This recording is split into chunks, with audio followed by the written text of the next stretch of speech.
ಜಮೀನು ವಿಚಾರವಾಗಿ ಒಂದೇ ಕುಟುಂಬಸ್ಥರ ನಡುವೆ ಮಾರಾಮಾರಿ ನಡೆದಿರುವಂತಹ ಘಟನೆ ನಡೆದಿದೆ. ಇದಕ್ಕೆ ಸಂಬಂಧಪಟ್ಟಂತೆ ಒಂದು ಬ್ರೇಕಿಂಗ್ ನ್ಯೂಸ್ ಕೂಡ ಲಭ್ಯವಾಗ್ತಾ ಇದೆ. ಜಮೀನು ವಿಚಾರವಾಗಿ ಒಂದೇ ಕುಟುಂಬಸ್ಥರ ನಡುವೆ ಮಾರಾಮಾರಿ ನಡೆದಿದೆ. ಸಿನಿಮೆಯ ರೀತಿ ಹೊಡೆದಾಡಿಕೊಂಡಿದ್ದಾರೆ ಮಹಿಳೆಯರು ಮತ್ತು ಪುರುಷರು. ಕೈಗೆ ಸಿಕ್ಕ ಕಲ್ಲು ಮತ್ತು ಮಣ್ಣು ಗಿಡಗಳಿಂದ ಹೊಡೆದಾಡಿಕೊಂಡಿದ್ದಾರೆ. ಪೊಲೀಸರ ಮುಂದೆ ಕುಟುಂಬಸ್ಥರ ಬಡೆದಾಟ ನಡೆದಿರುವಂತದ್ದು ಚಿಕ್ಕಬಳ್ಳಾಪುರ ತಾಲೂಕಿನ ಮೋಟ್ಲೂರು ಗ್ರಾಮದಲ್ಲಿ ನಡೆದಿರುವಂತಹ ಘಟನೆ ಇದು. ಗ್ರಾಮದ ಚೌಡಮ್ಮ ಹೆಸರಲ್ಲಿ 2.17 ಗುಂಟೆ ಜಮೀನಿತ್ತು. ಚೌಡಮ್ಮ, ನಾಗಪ್ಪ, ಮುನಿಯಕ್ಕಮ್ಮನಿಗೂ ಕೂಡ ಈ ಜಮೀನು ಸೇರ್ಬೇಕಾಗಿತ್ತು. 40 ವರ್ಷಗಳಿಂದ ಜಮೀನು ನೀಡದೆ ಚೌಡಮ್ಮ ಸತಾಯಿಸಿದ್ದಾರೆ. ಏನೋ ಚೌಡಮ್ಮನ ವಿರುದ್ಧ ಚೌಡಪ್ಪ, ನಾಗಮ್ಮ, ಮುನಿ ಅಕ್ಕಮ್ಮ ತಿರುಗಿ ಬಿದ್ದಿದ್ದಾರೆ. ಮುನಿ ಅಕ್ಕಾಯಮ್ಮನವರು ಚೌಡಮ್ಮನವರ ದೂರದ ಸಂಬಂಧಿಯಾಗಿದ್ರು. ಮಾತಿಗೆ ಮಾತು ಬೆಳೆದು ಕೈ ಮಿಲಾಯಿಸಿ ಕುಟುಂಬಸ್ಥರ ಗಲಾಟೆ ನಡೆದಿರುವಂತದ್ದು. ಗಲಾಟೆಯಲ್ಲಿ ಗಾಯಗಳಾಗಿ ಆಸ್ಪತ್ರೆಗೆ ಕುಟುಂಬಸ್ಥರು ದಾಖಲಾಗಿದ್ದಾರೆ. ಚಿಕ್ಕಬಳ್ಳಾಪುರ ಗ್ರಾಮಾಂತರ ಪೊಲೀಸ್ ಠಾಣೆ ವ್ಯಾಪ್ತಿಯಲ್ಲಿ ಈ ಘಟನೆ ಕೂಡ ನಡೆದಿರುವಂತದ್ದು. ಏನು ಜಮೀನು ವಿಚಾರವಾಗಿ, ಏನು ಜಮೀನು ವಿಭಾಗ ಮಾಡಬೇಕು, ಈ ವಿಚಾರವಾಗಿ ಒಂದೇ ಕುಟುಂಬಸ್ಥರ ನಡುವೆ ಮಾರಾಮಾರಿ ನಡೆದಿದೆ. ಒಂದು ರೀತಿಯಾಗಿ ಸಿನಿಮೆಯ ರೀತಿಯಲ್ಲಿ ಮಹಿಳೆಯರು ಮತ್ತು ಪುರುಷರು ಒಡೆದಾಡ್ಕೊಂಡಿದ್ದಾರೆ. ಕೈಗೆ ಸಿಕ್ಕಂತಹ ಕಲ್ಲು, ಮಣ್ಣು, ಗಿಡಗಳನ್ನೆಲ್ಲ ತಗೊಂಡು ಬಡ್ದಾಡಿರುವಂತಹ ಘಟನೆ ನಡೆದಿರುವಂತದ್ದು. ಅದು ಪೊಲೀಸರ ಮುಂದೆ ಕೂಡ ಈ ರೀತಿಯಾಗಿ ಅವರು ಗಲಾಟೆಯನ್ನ ಮಾಡ್ಕೊಂಡಿದ್ದಾರೆ. ಚಿಕ್ಕಬಳ್ಳಾಪುರ ತಾಲೂಕಿನ ಮೋಟ್ಲೂರು ಗ್ರಾಮದಲ್ಲಿ ನಡೆದಿರುವಂತಹ ಘಟನೆ ಇದು.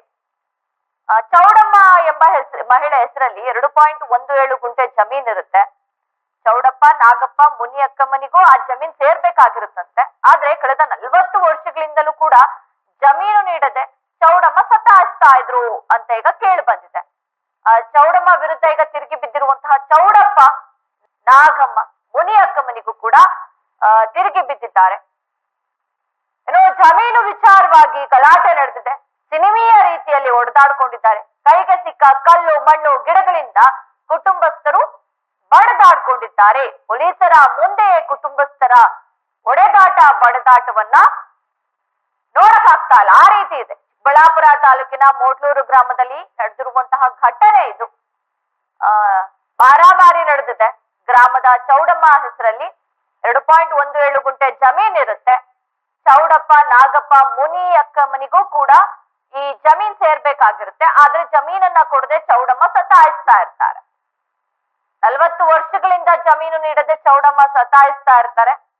ಈಗ ತಿರುಗಿ ಬಿದ್ದಿರುವಂತಹ ನಾಗಪ್ಪ, ಮುನಿ ಅಕ್ಕಯ್ಯಮ್ಮ, ಚೌಡಪ್ಪ ಅವರು ಗಲಾಟೆಯನ್ನ ಮಾಡ್ತಾರೆ. ಅಂದ್ರೆ ಇಬ್ಬರ ನಡುವೆ ಕೂಡ ಗಲಾಟೆ ಆಗುತ್ತೆ. ಮುನಿ ಅಕ್ಕಯ್ಯಮ್ಮ ಬಂದು ಚೌಡಮ್ಮನವರ ದೂರದ ಸಂಬಂಧಿ ಆಗಿರ್ತಾರೆ. ಈ ರೀತಿಯಾಗಿ ಗಲಾಟೆಗಳು ನಡೆದು ಮಾತಿಗೆ ಮಾತು ಬೆಳೆದು ಕೈ ಮಿಲಾಯಿಸಿ ಕುಟುಂಬಸ್ಥರು ಗಲಾಟೆ ಮಾಡ್ಕೊಂಡಿದ್ದಾರೆ. ಇನ್ನು ಗಲಾಟೆಯಲ್ಲಿ ಎಲ್ರಿಗೂ ಕೂಡ ಗಾಯಗಳಾಗಿವೆ. ಎಲ್ರನ್ನೂ ಕೂಡ ಆಸ್ಪತ್ರೆಗೆ ದಾಖಲು ಕೂಡ ಮಾಡಲಾಗಿದೆ. ಸರ್ಕಾರಿ ಆಸ್ಪತ್ರೆಯಲ್ಲಿ ಚಿಕಿತ್ಸೆ ಕೂಡ ನೀಡಲಾಗ್ತಾ ಇದೆ. ಚಿಕ್ಕಬಳ್ಳಾಪುರ ಗ್ರಾಮಾಂತರ ಪೊಲೀಸ್ ಠಾಣೆ ವ್ಯಾಪ್ತಿಯಲ್ಲಿ ನಡೆದಿರುವಂತಹ ಘಟನೆ ಇದು. ಜಮೀನು ವಿಭಾಗ ವಿಚಾರವಾಗಿ ಒಂದೇ ಕುಟುಂಬಸ್ಥರ ನಡುವೆ ಮಾರಾಮಾರಿ ಆಗಿರುವಂತದ್ದು. ನಾನು ಆಗ್ಲೇ ಹೇಳ್ತಾ ಇದ್ದೀನಿ, ಸಂಬಂಧಿಕರ ನಡುವೆನೆ ಈ ರೀತಿಯಾಗಿ ಗಲಾಟೆಗಳು ಹೆಚ್ಚಾಗಿ ನಡೆಯೋದು. ಅದೇನೋ ಚಿಕ್ಕಂದ್ರಲ್ಲಿ ಅಣ್ಣ ತಮ್ಮದಿರು ಬೆಳೀತಾ ದಾಯಾದಿಗಳು ಈ ರೀತಿ ಎಲ್ಲ ಹೇಳ್ತಾರೆ. ಸೊ ಸಂಬಂಧಿಕರ ನಡುವೆನೆ ಈ ರೀತಿಯಾಗಿ ಜಮೀನು ವಿಚಾರಕ್ಕೆ ಎಷ್ಟೋ ಗಲಾಟೆಗಳನ್ನ ನಾವು ನೋಡಿರ್ತೀವಿ. ಅದೇ ರೀತಿಯಾಗಿ ಈಗ ಚಿಕ್ಕಬಳ್ಳಾಪುರ ತಾಲೂಕಿನ ಮೋಟ್ಲೂರು ಗ್ರಾಮದಲ್ಲೂ ಕೂಡ ಒಂದು ಘಟನೆ ನಡೆದಿದೆ ಜಮೀನು ವಿಚಾರಕ್ಕೆ. ಅಲ್ಲಿ ಇರುವಂತಹ ಕುಟುಂಬಸ್ಥರೆಲ್ಲರೂ ಹೊಡೆದಾಡ್ಕೊಂಡಿದ್ದಾರೆ, ಕಲ್ ತೂರಾಟ ಮಾಡ್ಕೊಂಡಿದ್ದಾರೆ, ಮಣ್ಣೆಸ್ತಿದ್ದಾರೆ, ಗಿಡಗಳನ್ನ ತಕೊಂಡು ಅದ್ರಲ್ಲಿ ಕೂಡ ಹೊಡೆದಾಡ್ಕೊಂಡಿದ್ದಾರೆ. ಪೊಲೀಸರು ಬಂದ್ರು ಕೂಡ ಪೊಲೀಸರು ಮುಂದೆಯೂ ಕೂಡ ಗಲಾಟೆ ಮುಂದುವರೆದಿದೆ. ಆ ರೀತಿಯಾಗಿ ಗಲಾಟೆಯನ್ನ ಮಾಡ್ಕೊಂಡಿದ್ದಾರೆ.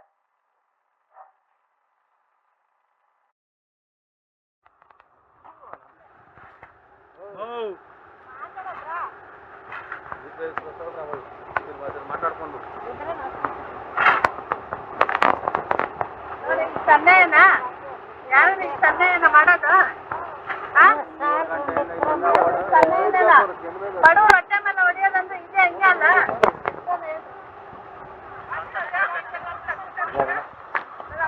ಏನೋ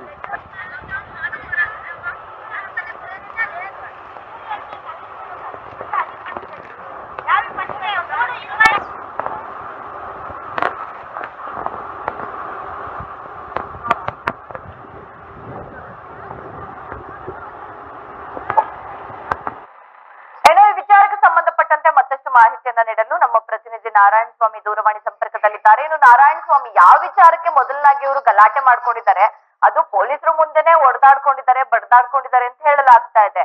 ಯಾಕೆ ಈ ಜಗಳ ಸ್ಟಾರ್ಟ್ ಆಯ್ತು? ಎಸ್ ರಚನಾ, ಇದು ಯಾಕೆಂದ್ರೆ ಪುರಾತನ ಕಾಲದಿಂದನೂ ಏನ್ ಹೇಳ್ತಾ ಇದ್ರೆ, ಹೆಣ್ಣು ಹೊನ್ನು ಮಣ್ಣು ಗೋಸ್ಕರ ಸಾಮ್ರಾಜ್ಯಗಳೇ ಉರುಳಿ ಹೋಗ್ತಾ ಇದಾವೆ ಅನ್ನೋ ಒಂದು ಗಾದೆ ಮಾತು ಇಲ್ಲಿ ಅಕ್ಷರಃ ನಿಜ ಆಗ್ತಾ ಇದೆ. ಮಣ್ಣಿಗೋಸ್ಕರ ಸ್ವಂತ ಕುಟುಂಬದವರೇ ಒಡೆದಾಟ ಬಡದಾಟಗಳನ್ನ ಮಾಡಿಕೊಂಡು ರಕ್ತಪಾತ ಮತ್ತೆ ರಕ್ತಸಿಕ್ತವಾಗಿ ಆಗುವ ರೀತಿಯಲ್ಲಿ ಕೊಲೆ ಮಾಡುವ ಒಂದು ರೀತಿಯಲ್ಲೇ ಈ ಒಂದು ಸಿನಿಮೆಯ ರೀತಿಯಲ್ಲಿ ನಡೆದಿರ್ತಕ್ಕಂಥ ಘಟನೆ ಇದಾಗಿದೆ ರಚನಾ. ಸೊ ಯಾಕೆ ಅಂತಂದ್ರೆ, ಈಗ ಏನು ಯಾರು ಹೊಡೆದಿದಾರೋ ಅವರು ರಾಘವೇಂದ್ರ ಅನ್ನೋಂಥವ್ರು, ಏನು ಚೌಡಮ್ಮ ಅನ್ನೋರ ಒಂದು ಪ್ರಾಪರ್ಟಿ ಮೇಲೆ ನಮಗೂ ಇದರಲ್ಲಿ ಪಾಲು ಬರಬೇಕು ಅನ್ನೋ ಒಂದು ವಿಚಾರಕ್ಕೆ ಇದು ಮೊದಲನೇ ಬಾರಿಗೆ ಅಲ್ಲ, ಇದು ಸತತವಾಗಿ ಎರಡನೇ ಬಾರಿಯಾಗಿ ಈ ಒಂದು ಏನು ವಿವಾದಗಳು ಎದ್ದಿರ್ತಕ್ಕಂಥದ್ದು ರಚನಾ. ಇನ್ನು ಇಬ್ರು ಒಡೆದಾಡ್ಕೊಂಡಿದ್ದಾರೆ. ಈಗ ತಪ್ಪು ಯಾರ ಕಡೆ ಇದೆ? ಈಗ 40 ವರ್ಷಗಳಿಂದ ಜಮೀನ್ ಕೊಡದೆ ಸತಾಯಿಸ್ತಾ ಇದ್ದಾರೆ ಚೌಡಮ್ಮ ಅವರು ಅಂತ ಈಗ ನಮ್ಗೆ ಆರೋಪ ಕೇಳಿ ಬಂದಿದೆ. ನಿಜವಾಗ್ಲೂ ಅವ್ರು ಜಮೀನ್ ಕೊಟ್ಟಿಲ್ವಾ? ಯಾವ ರೀತಿಯಾಗಿ?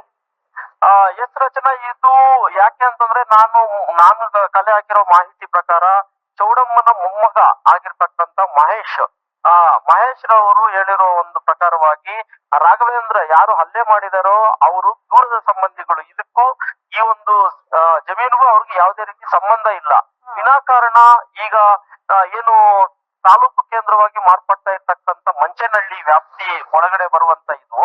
ಸೊ ಈಗ ಬೆಲೆ ಏರಿಕೆ ಜಾಸ್ತಿ ಆಗಿರೋದ್ರಿಂದಾಗಿ, ಭೂಮಿಯ ಬೆಲೆ ಜಾಸ್ತಿ ಆಗಿರೋದ್ರಿಂದಾಗಿ ಪ್ರಾಪರ್ಟಿಗಳನ್ನ ನಾವು ಬಂದೋಬಸ್ತ್ ಮಾಡ್ಕೊಳ್ಳೋಣ, ಬೇರೆ ಬೇರೆ ರೀತಿಯ ಕಬಳಿಕೆ ಮಾಡ್ಕೊಳ್ಳೋಣ ಅನ್ನೋ ರೀತಿಯಲ್ಲಿ ಇದು ಎರಡನೇ ಬಾರಿಗೆ ಸತತವಾಗಿ ಏನು ವಯಸ್ಸಾಗಿರ್ತಕ್ಕಂಥ ಚೌಡಮ್ಮರ ಮೇಲೆ ಅವರು ವಿನಾಕಾರಣ ಹಲ್ಲೆ ಮಾಡಿಕೊಂಡು ಅವರ ರಾಜಕೀಯ ಪ್ರಬಲತೆ ಮತ್ತೆ ಪೊಲೀಸರ ಒಂದು ಪ್ರಬಲತೆಯನ್ನ ನೋಡಿಕೊಂಡು ಈ ಒಂದು ವಯಸ್ಸಾದವರ ಮೇಲೆ, ಹೆಣ್ಣಿನ ಮೇಲೆ ಅವರು ಬೇರೆ ಇನ್ನೊಬ್ಬ ಅವರ ಕುಟುಂಬಸ್ಥರ ಈ ಹೆಣ್ಣನ್ನೇ ಬಿಟ್ಟು ಇವರು ಈ ರೀತಿಯ ಹಿಂಬದಿಯಿಂದ ಅವರ ಮೇಲೆ ಬಲಪ್ರಯೋಗವನ್ನ ಮಾಡ್ತಾ ಇದ್ದಾರೆ ಅನ್ನೋ ಒಂದು ಸೂಚನೆಯನ್ನ ಮತ್ತೆ ಆ ಒಂದು ವಿಷಯವನ್ನ ಮಹೇಶ್ ಅವರು ನಮಗೆ ತಿಳಿಸ್ಕೊಟ್ಟಿದ್ದಾರೆ ರಚನಾ. ಓಕೆ, ಇನ್ನು ಏನಂತ ಅಂದ್ರೆ ನಾರಾಯಣ ಸ್ವಾಮಿ, ಯಾರಿಗೇನಾದ್ರೂ ಹೆಚ್ಚಾಗಿ ಏಟ್ ಆಗಿದ್ಯಾ? ಆಸ್ಪತ್ರೆಯಲ್ಲಿ ದಾಖಲಾಗಿದ್ದಾರೆ, ಹೇಗಿದೆ ಅವ್ರ ಕಂಡೀಷನ್? ಎಸ್, ಈಗ ಏನು ಚೌಡಮ್ಮನವರು ಇವಾಗ ತಕ್ಷಣ ಯಾವುದೇ ರೀತಿಯ ಒಂದು ಜಗಳ ಮತ್ತೆ ನೆಕ್ಸ್ಟ್ ಇನ್ನೊಂದು ಮತ್ತೊಂದು ಆದ ತಕ್ಷಣ ಎಲ್ಲರಿಗೂ ಕಾನೂನಿನ ಒಂದು ಅವೇರ್ನೆಸ್ ಮುಖಾಂತರ, ಜಾಗೃತಿ ಮುಖಾಂತರ ಮತ್ತೆ ಕಾನೂನಿಗೆ ಮಣ್ಣನ್ನು ಎರಚುವಂತ ಒಂದು ವಿಚಾರದಲ್ಲಿ ತಕ್ಷಣ ಅವರು ಹೋಗುವಂತ ಒಂದು ಆಸ್ಪತ್ರೆ ಯಾವುದು ಖಾಸಗಿ ಆಸ್ಪತ್ರೆ ಅಲ್ಲ, ಸರ್ಕಾರಿ ಆಸ್ಪತ್ರೆಗಳಿಗೆ ದಾಖಲಾಗಿ ಅದೊಂದು ದಾಖಲೆಯ ರೂಪದಲ್ಲಿ ನಾವು FIR ಗೆ ಇನ್ನೊಂದಕ್ಕೆ ಮತ್ತೊಂದು ತನಿಖೆಗೆ ಒಂದು ಸಹಕಾರ ಆಗುತ್ತೆ ಅನ್ನೋ ಒಂದು ವಿಚಾರದಲ್ಲಿ ಅವರು ಚಿಕ್ಕಬಳ್ಳಾಪುರ ಜಿಲ್ಲಾಸ್ಪತ್ರೆಗೆ ದಾಖಲಾಗಿದ್ದಾರೆ ರಚನಾ. ಓಕೆ, ಧನ್ಯವಾದ ನಾರಾಯಣ ಸ್ವಾಮಿ ತಮ್ಮೆಲ್ಲ ಮಾಹಿತಿಗಾಗಿ. ಇನ್ನು ಏನು ಜಮೀನು ವಿಭಾಗ ವಿಚಾರವಾಗಿ ಗಲಾಟೆ ಮಾಡ್ಕೊಂಡಿದ್ದಾರೆ, ಕುಟುಂಬಸ್ಥರ ನಡುವೆ ಗಲಾಟೆ ನಡೆದಿದೆ. ಈಗ ಆಸ್ಪತ್ರೆಯಲ್ಲಿ ಚಿಕಿತ್ಸೆ ಕೂಡ ಪಡಿತಾ ಇದ್ದಾರೆ. ನೋಡೋಣ ಮುಂದಿನ ದಿನಗಳಲ್ಲಿ ಯಾವ ರೀತಿಯಾಗಿ ಇವರು ನ್ಯಾಯವನ್ನ ಪಡೆದುಕೊಳ್ತಾರೆ ಅಂತ.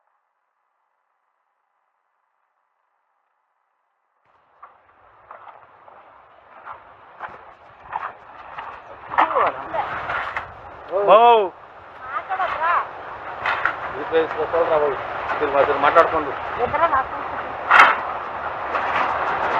ನೋಡಿ, ಸನ್ನೆಯನ್ನ ಯಾರು ನಿನ್ ಸನ್ನೆಯನ್ನ ಮಾಡೋದು? ಸನ್ನೆಯನ್ನ ಬಡವ್ರು